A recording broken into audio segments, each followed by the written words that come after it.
40 মানে শেষ নয়, 40 মানে আসল জীবনের দরজা খোলা।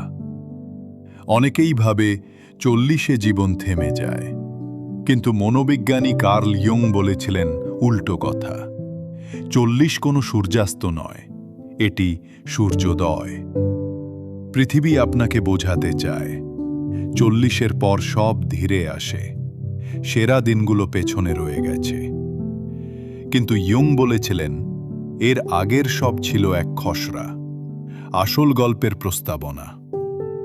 জীবনের প্রথম অর্ধেক কেটে যায় অন্যের লক্ষ্য, মর্যাদা আর স্বীকৃতির পেছনে ছুটতে ছুটতে।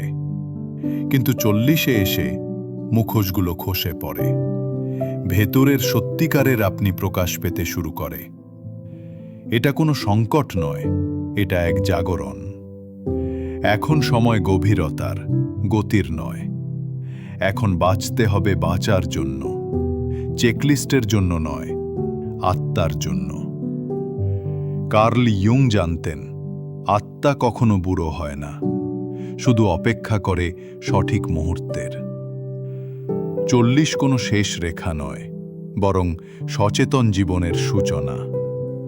ভিডিওটি ভালো লেগে থাকলে আমার চ্যানেলটি সাবস্ক্রাইব করে রাখুন। যদি আগেই সাবস্ক্রাইব করে থাকেন, আপনাকে অভিনন্দন। আপনি প্রতিদিনই নতুন কিছু শিখছেন এবং অন্যদের থেকে এক ধাপ এগিয়ে যাচ্ছেন।